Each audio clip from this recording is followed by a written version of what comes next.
ఆమోసు గ్రంథం ద్వారా ప్రభువు నాతో మాట్లాడాడు. ఆమోసు గ్రంథం ద్వారా ప్రభువు నాతో మాట్లాడి ఆయన నాకు వినిపించే విధంగా పరిశుద్ధాత్ముని యొక్క నడిపింపు ఆయన అన్నాడు. మరి దైవజనులు ఇప్పుడు నిలబడుకుని మాట్లాడుతూ, ఏమయ్యా ఉత్తర భారతదేశంలో చాలా మంది అవసరం వెళ్ళరా అని అంటున్నాడు. అదే సంఘటన నాకు జరిగింది. 2000 సంవత్సరంలో ఆ భక్త సింగ్ గారు చనిపోయారు. ఆయనను తీసుకుని వెళ్తున్నారు. కొన్ని వేల మంది ఆయనకు వెనకగా వెళుతున్నారు.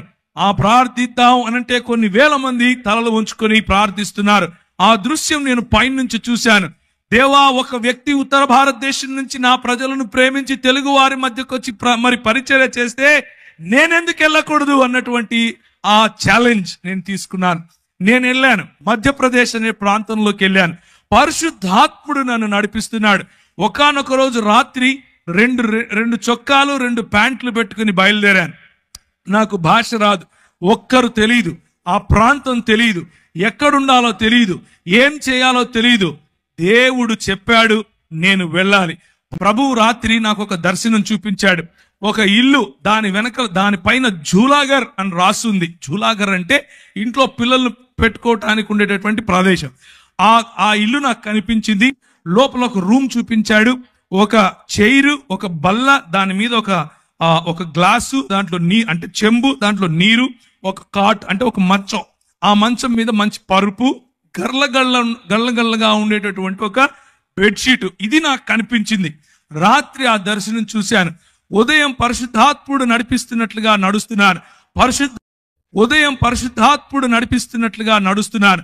పరిశుద్ధాత్ముడు నాకు చెప్పినట్లుగా ఏ డైరెక్షన్ లో, ఏ దిశగా నేను వెళ్ళాలో ఆ దిశగా వెళుతున్నాను.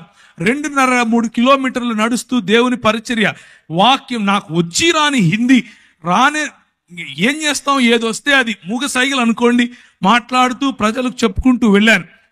ఒక చోట ప్రభు దిగమన్నాడు. దిగి చూస్తే ఎదురుగా అదే ఇల్లు కనిపిస్తోంది. దేవునికి స్తోత్రం కలుగును గాక. ఆ ఇంటికి వెళ్ళి తలుపు తట్టు అన్నాడు. నేను ఆ ఇంటికి వెళ్ళి తలుపు తట్టాను. అది జైన్లు ఉండేటటువంటి ఇల్లు. అంటే ఆ ఇంట్లో వాళ్ళు జైన మతాన్ని వాళ్ళు అనుసరిస్తారు. ఆమె వచ్చి ఏం కావాలి అని అడిగింది, హిందీలో, తెలుగులో కాదు. నాకు ఏం లేదండి, రూమ్ కావాలి అని అడిగాను. అవునా అని పైనుంచి కిందికి చూసి, పైన ఒక రూమ్ ఉంది చూసుకోపో అంది. పైకి వెళ్ళాను. పైకి వెళ్ళంగానే అదే మంచం, అదే గళ్ళగా ఉండే బెడ్షీట్, అదే చైరు, అదే టేబుల్, అదే చెంబు, నీళ్లు నింపబడినాయి. కిందికి వచ్చాను. అమ్మ నాకు సరిపోతుంది, నేను తీసుకుంటాను అన్నా. డబ్బులు ఇవ్వండి. నా దగ్గర డబ్బులు లేవు అన్నా. ఏం చేస్తారు మీరైతే? ఓరా బయటికి అంటారు. ఆమెన్నది ఎప్పుడు ఇస్తావు అంది. ఒక 10-15 రోజుల్లో ఇచ్చేస్తానమ్మా అన్నాను. మీరు ఒప్పుకుంటారా? ఏ ఊరు నిధి అంది. హైదరాబాద్ నుంచి వచ్చానమ్మా అన్నాను. డబ్బులు ఉన్నాయా జేబులో తినడానికి అంది. లేవమ్మా అన్నాను. ఎదురుగా ఒక మెస్ ఉంది, దాంట్లో కింది భోంచేయి, నా పేరు చెప్పు అంది. కడుపు నిండా భోజనం, ఉండటానికి స్థలం, ప్రభువు ఇచ్చిన మాటను, ప్రభువు ఇచ్చిన అభిషేకాన్ని మనము నమ్మి ఒక కాలు వేస్తే ఆయన మనల్ని ఎప్పటికీ కించపరచడు. 11 సంవత్సరాలు అదే ఊరిలో ఉన్నాను.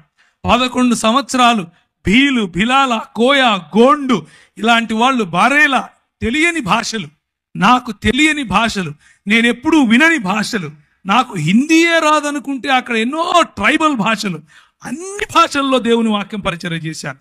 భాషల వరము ప్రభు ఇస్తాడు. దేవునికి స్తోత్రం కలుగునుగాక. నా చదువును ఆశీర్వదించాడు. నేను MBA ఇన్ ఇంటర్నేషనల్ బిజినెస్ అన్న కోర్స్ చదివాను. చదివిన తర్వాత ఎన్నో దేశాలు నన్ను ప్రభువు తిప్పాడు. తిరిగిన అన్ని దేశాల్లో ప్రభు పరిచర్యలో వాడుకున్నాడు. అంత మాత్రమే కాదు, ఈ చెప్పిన తెగలు, ట్రైబల్ మధ్య ప్రభు వాడుకున్నాడు.